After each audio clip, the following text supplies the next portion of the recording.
کہتے ہیں میں نے سنا تھا کہ نافرمان کی روح بہت مشکل سے نکلتی ہے اور جو نیک لوگ ہوتے ہیں ان کی روح آسانی سے نکلتی ہے. تو میں تو جب گیا یورپ میں تو میں نے بہت سے گوروں کو بڑے آرام سے مرتے ہوئے دیکھا اور بہت سے نیک لوگوں کو بڑی مشکل سے مرتے ہوئے دیکھا. تو یہ کیا ہے؟ تو کہہ رہے مجھے تو اسلام کے بارے میں اشکالات شروع ہو گئے. میں نے کہا آپ نے جن سے یہ تقریر سنی ہے نا کہ نیک لوگ کی روح آرام سے نکلتی ہے، بروں کی مشکل سے نکلتی ہے، انہوں نے آدھی بات بتائی ہے، پوری نہیں بتائی.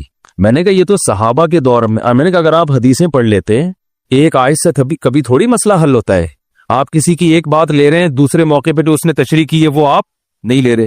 میں نے کہا معاذ اللہ، اگر کسی کی کوئی موت کی کسی کو بہت تکلیف ہو رہی ہے، یہ اس معاذ اللہ اس کے برے ہونے کی علامت ہے، تو یہ تو پھر کفر ہے.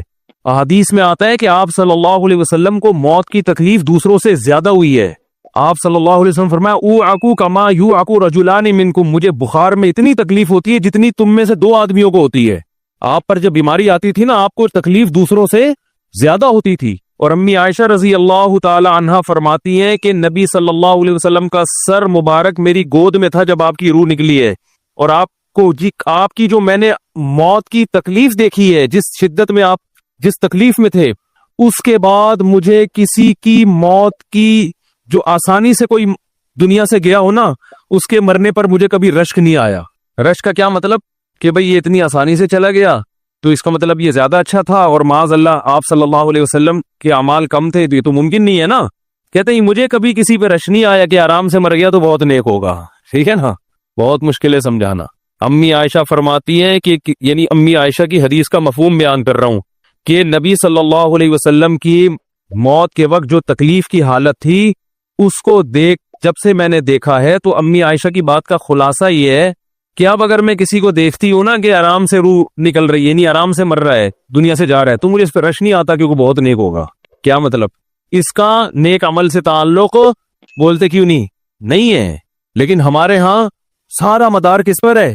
مرنے کے بعد شکل کیسی ہے اس کی؟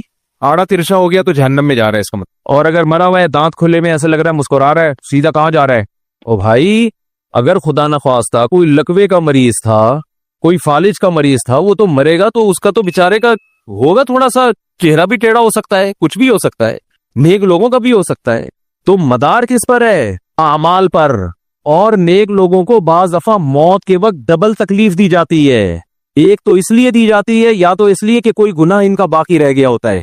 اللہ کیا کہتے ہیں؟ بھائی قبر میں جانے سے پہلے اس کو ہمارے پاس دھلا کے لے کے آؤ، صاف ستھرا ہو کے. اب ہمارے پاس آ رہا ہے تو اب ہم نہیں چاہتے کہ اس کے گناہوں کی گٹری ہو، اس کو پاک صاف کر کے لے. میں نے بڑے بڑے بزرگ دیکھے جن کو آخری وقت میں بہت مصیبت میں گزری ان کی، یعنی زندگی کے آخری ایام، بیٹیوں کی ٹینشن، کسی بیٹی کو طلاق ہو گئی، وہ گھر آ گئی، کوئی اور مسئلہ ہو گیا، تو بڑی ٹینشن میں آخری وقت.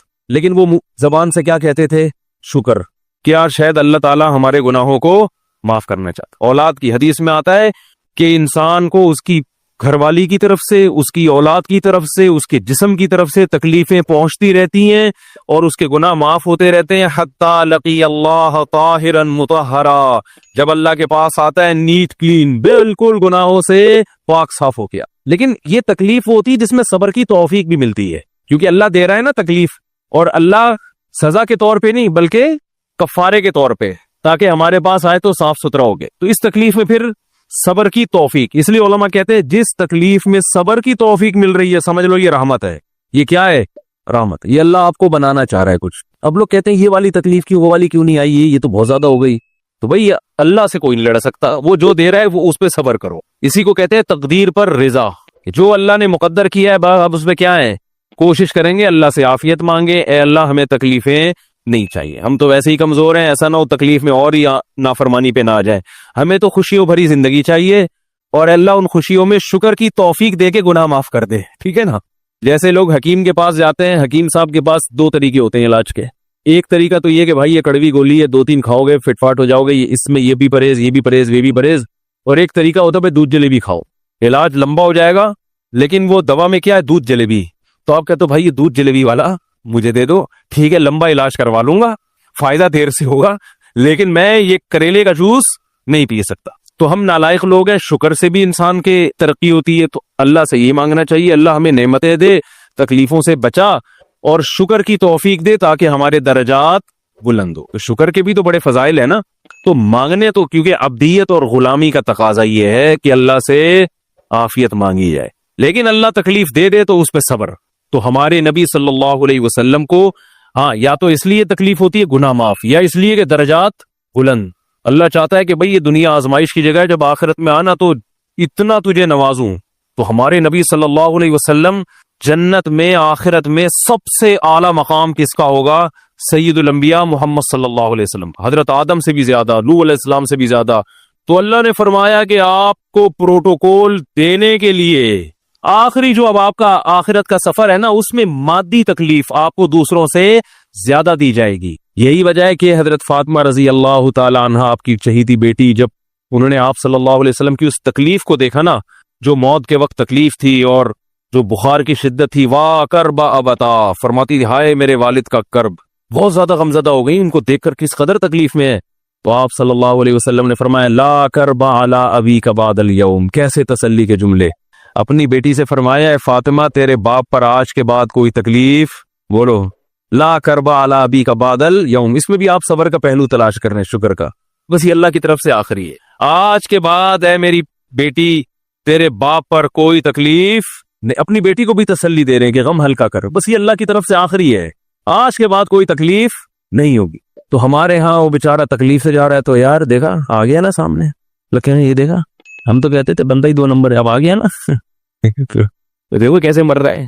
اور پیغمبروں کو تکلیف تو دی جاتی ہے, لیکن کوئی ایسا عیب نہیں ہوتا, ایسی بیماری نہیں ہوتی جو لوگوں میں معیوب سمجھی جاتی ہے. یہ نہیں ہوتا, کیونکہ پیغمبر اللہ کے قاصد ہیں, تو اللہ ان کو ہر لحاظ سے امت کو یہ بتانا چاہتے ہیں یہ میرے رسول ہیں, یہ میرے سفیر ہیں. تو کوئی بھی ایسی چیز جس کی وجہ سے لوگوں کو ان سے نفرت ہو, یا طبعی نفرت جو انسان کے اختیار میں نہیں ہوتی, تو اللہ ایسی بیماری اور ایسی تکلیف سے بچاتے ہیں ان کو. سمجھ میں آ رہی ہے بات. لیکن امتی کو ایسی تکلیف ہو سکتی ہے. یہ جو ختم نبوت کے علماء کہتے ہیں نا, مرزا غلام احمد بیت الخلاء میں گر کے مر گیا, تو بعض لوگ کہتے ہیں وہ تو بیت الخلاء میں تو فلاں بزرگ کا بھی انتقال ہوا تھا, فلاں کا بھی بزرگ کا ہو سکتا ہے, پیغمبر کا بیت الخلاء میں انتقال بولو نہیں ہو سکتا, کیونکہ پیغمبر کو اللہ ایسے عیب سے بچاتے ہیں جو انسانوں میں عیب سمجھے جاتے ہیں. تو پیغمبر کو ایسی بیماری نہیں ہوتی, جیسے اچھوت کی بیماری ہے کہ کوئی ہاتھ نہیں لگا سکتا اس کو, ایسی بیماری پیغمبروں کو نہیں ہوتی. کوڑ کی بیماری پیغمبروں کو نہیں ہوتی, کیونکہ ایسی بیماری جس سے لوگ گھن کھاتے ہیں, ایسی نہیں. لیکن امتی کو ہو سکتی ہے, امتی کو ایسی بیماری ہو سکتی ہے, اللہ اس کے درجات کیا کرے گا؟ بلند کرے گا اس سے. مجھے ایک واقعہ کسی نے سنایا کہ ایک ہندو تھا, اس کو کوڑ کی بیماری تھی. کوڑ نہیں ہوتا, گوشت گلنا شروع ہو جاتا ہے, تو یہ بیماری پھیلتی ہے. تو اس کے رشتہ داروں نے بالکل الگ کر دیا اس کو, وہیں سے کھانا پھینکتے ایسے کر کے. کہیں تبلیغی جماعت گئی, ان کو پتا چلا, وہ بیٹھ گئے اس کے پاس جا کے, اس کو کھلا بھی رہے ہیں پلا بھی رہے ہیں. تو وہ بڑا متاثر ہوا, یار سب نے چھوڑ دیا اور مسلمان ہو گئے. تبلیغ والے تو اکرام کا کوئی موقع الحمدللہ چھوڑتے نہیں. تو وہ مسلمان ہو گیا اور پھر اس کا انتقال ہو گیا تھوڑے دنوں میں. اب دیکھو اللہ نے جو اس کو کوڑ کی بیماری میں ڈالا, یہ بیماری اس کے لیے رحمت بن گئی کہ نہیں بن گئی؟ تو کفر کی حالت میں کوئی اچھا کام کیا ہوگا اس نے, اس کے بدلے میں اللہ نے اس کو کیا دے دیا؟ کوڑ کی بیماری. اب دنیا کہے گی یار عام کافر جو اچھے کام نہیں کرتے وہ تو فٹ فاٹ گھوم رہے ہیں, اور یہ تھوڑا بہت خیال کرتا تھا, اس کو اللہ نے کیا دے دیا؟ بھائی اس کو دیا اس لیے کہ اللہ کو پتا ہے کہ جی کوڑ میں ہوگا تو تبلیغ والے آئیں گے, اس کی آؤ بھگت کریں گے, اور یہ کیا ہو جائے گا؟ اسلام میں داخل ہو جائے. تو اللہ کے کام ہے, یہ اللہ ہی بہتر جانتا ہے. تو بعض دفعہ اللہ تکلیف میں ڈالتے ہیں تاکہ آپ کے گناہ دھل جائیں. تو اس لیے موت کی جو تکلیف ہے نا, اچھا اور عین ممکن ہے کوئی بہت بڑا بدماش ہو, بڑے آرام سے مر جائے, اور مرنے کے بعد ایسی خوبصورت اسکن ہو جائے اس کی, کیونکہ اسکن کی اچھے یا برے ہونے کا تعلق موسم سے ہے جینے, ٹھیک ہے نا. جس کو برین ہیمریج ہوتا ہے تو چہرہ خراب ہوتا ہے, چاہے وہ نمازی ہو. میں نے ایسے پکے نمازیوں کو جن کی نماز کی حالت میں ڈیتھ ہوئی ہے, ان کو دیکھا موت کے بعد ان کا چہرہ کالا ہو گیا. یہ بری بات نہیں تھی, یہ کالا اس لیے ہو گیا کہ برین ہیمریج ہوا, رگ پھٹی ہے تو بلیڈنگ ہونا, اور ہارٹ اٹیک بھی ہوا پھر ان کو. تو ڈاکٹر کہہ رہے تھے ان کو جلدی دفناؤ کیونکہ یہ بہت جلدی ان کا جسم خراب ہو جائے گا. حالانکہ پھر میں نے خواب میں ان کو جنت میں بھی دیکھا, صحیح ہے نا. تو خام خمانہ لوگوں نے یہ چیزیں بنائی ہوئی. تبھی میت کو چھپانے کا حکم ہے, کیونکہ اکرام کرنا ہے نا, تو چہرہ مرنے کے بعد بگڑنا شروع ہوتا ہے. یہ ہر ایک کا ہوگا, چاہے نیک ہو چاہے برا. تبھی تو حکم ہے کہ اس کو جلدی دفن کرو, کیونکہ اس کی توہین ہے اب لوگوں کے سامنے رکھنا. اور ہمارے کیا ہو رہا ہے, اب باقاعدہ مردوں کے ساتھ سیلفیاں چل رہی ہیں, ناک میں روئیاں ٹھوسی ہوئی ہیں, اور ویڈیو بن رہی ہے, اور زیارت ہو رہی ہے, لائن لگ لگ کے پبلک دیکھ کے جا رہی ہے. کیا جاہلانہ رسم ہے یار, کیا جاہلانہ. میت میں اور دلہن میں فرق ہونا چاہیے. دلہن کی منہ دکھائی ہوتی ہے, وہ محلے پڑوس کی عورتیں آتی ہیں, بھائی دلہن آئی ہے بیوٹی پارلر کر کے دیکھ رہی ہیں, تو مردے اور دلہن میں اتنا تو فرق کرو, مردے کی بھی رونمائی ہو رہی ہے. یہ غلط رسم ہے. انتقال ہو گیا فوراً چہرے پہ کپڑا. ہاں جو اس کے بہت قریبی لوگ ہیں, قریبی لوگ ایسا ہوتے ہیں کہ اگر وہ بدبو آ بھی رہی ہو, چہرہ بگڑ بھی جائے, ان کو نفرت نہیں ہوتی. بیٹے کو اپنے باپ سے نفرت نہیں ہوگی, چاہے جیسا بھی ہو, چہرہ جیسا بھی بگڑ جائے. وہ کہے گا یار میرا اس کا رشتہ خوبصورتی کی بیس پہ تھوڑی ہے. لیکن اجنبی لوگ جب اس کو دیکھیں گے تو چہرے کے بارے میں تبصرے بھی کریں گے. اور ایک صاحب کا انتقال ہوا, میں نے کہا جلدی دفناؤ, چہرہ نہ دکھاؤ. تو انہوں نے کہا لوگ کہیں گے یار لگتا ہے کوئی چہرہ بگڑ گیا اس لیے چھپا رہے ہیں.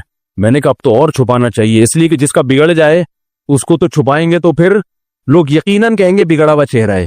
تو اس رسم ہی کو ختم کر دینا چاہیے. انتقال ہوا فوراً چہرے پہ کپڑا. ہاں بیوی دیکھ سکتی ہے اپنے شوہر کو, یا بیٹے ہیں, یا اس طرح جو بھائی بہن ہیں قریبی, وہ دیکھ لیں. باقی پبلک سے چھپا کے اس کو فوراً کیا کرو, دفن. اب تو قبر میں جا کے بھی دکھا رہے ہوتے ہیں. یہ اجمیوں کی گندی رسم ہے, بری رسم ہے. گندی کا لفظ میں نے تھوڑا سا زیادہ سخت استعمال کیا, لیکن مجھے اس سے زیادہ ہلکا لگ نہیں رہا کوئی لفظ. عرب میں ایسا نہیں ہوتا. سعودی عرب میں جو ہے نا, عرب لوگ بہت سی چیزوں میں ابھی بھی اسلام کے بہت قریب ہیں. بڑے خاندان, ہم لوگ چونکہ ہندوؤں کے ساتھ زیادہ رہے ہیں نا انڈیا میں, تو بہت سی چیزیں ہم نے وہاں سے کیا لی ہیں جو مذہبی لوگوں میں بھی آئی ہیں. عرب میں یہ سسٹم نہیں ملے گا آپ کو. عرب میں جب تک زندہ ہے احترام, ادب, تمیز. انتقال ہو گیا فوراً سے پہلے دفنایا, قبر پہ تختی بھی نہیں لگاتے. وہ جب جائز ہے تختی لگانا, لیکن وہ بھی نہیں لگاتے. کہہ رہے اب اس کو تختیوں کی ضرورت نہیں ہے, اب دعاؤں کی ضرورت ہے. دعائیں ہوتی رہتی ہیں ابا کے لیے, صدقات و خیرات کرتے ہیں. تب ایسا صدقے کرتے ہیں عرب کہ آپ کی سوچ ہوگی. ایسی سخاوت ہے عربوں میں, اپنے ابا کے لیے اپنی اماں کے لیے دعائیں کرتے ہیں. وہ میں نے بتایا نا ایک واقعہ میں نے بہت پہلے سنایا تھا, جدہ میں کسی کے یہاں ٹھہرا ہوا تھا سعودی عرب میں, پاکستانی تھے. وہ کسی عرب کے ساتھ 30 سال سے ملازمت کر رہے تھے. عربوں کا نا آپ کو ایک پہلو دکھایا جاتا ہے میڈیا پہ, جو اچھا پہلو ہے وہ نہیں دکھایا جاتا. جو اسلام کی وجہ سے ان میں خوبی ہیں وہ نہیں دکھایا جاتا.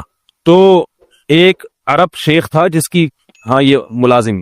دوسرا عرب کا جو اصل کلچر آپ کو ملے گا گاؤں دیہاتوں میں. شہروں میں تو پتہ نہیں کون کون آگے آباد ہوا ہے, اس میں اچھے بھی ہیں برے بھی ہیں. کہہ رہے میں نے دیکھا کہ وہ ایک عرب شیخ اپنی فیکٹری سے نکلا, میں تو ایک بھیکاری آیا, اس نے اللہ کے نام پہ کچھ مانگا. اس کے پاس پتہ نہیں تنخواہ بانٹنے نکل رہا تھا کیا نکل رہا تھا, اس کے پاس بہت سارے پیسے تھے ریال, تو اس نے اس کو بھیکاری کو دے دیے.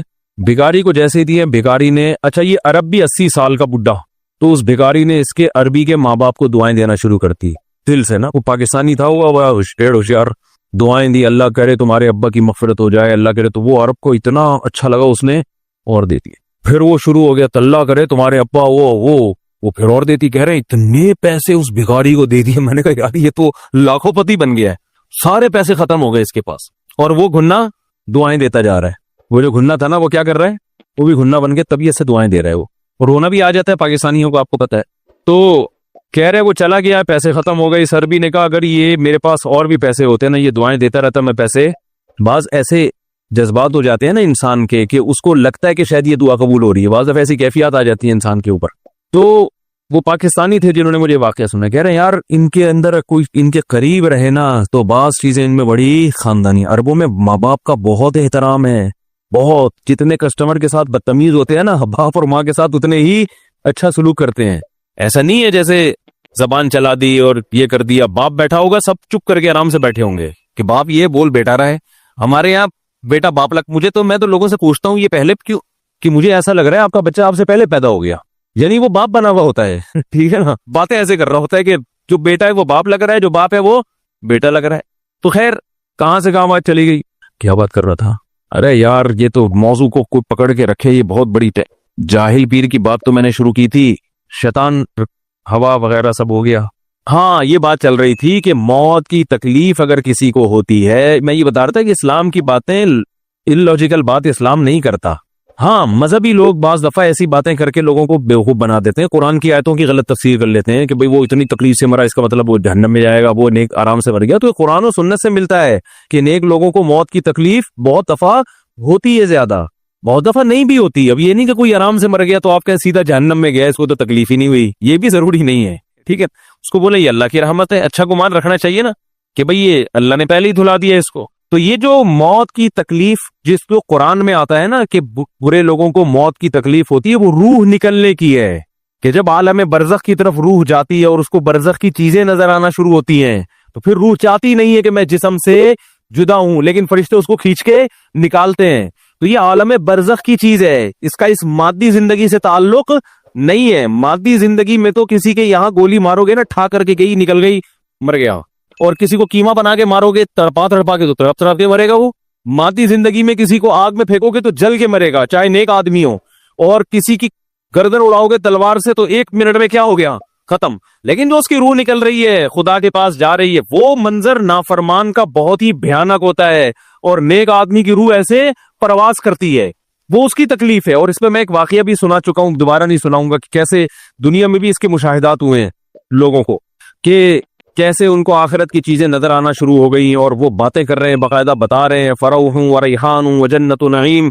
جو قرآن میں آتا ہے نا، فرشتے آتے ہیں اور اس کی روح قبض کرتے ہیں، تو وہ بعض دفعہ اللہ دنیا میں بھی دکھا دیتے ہیں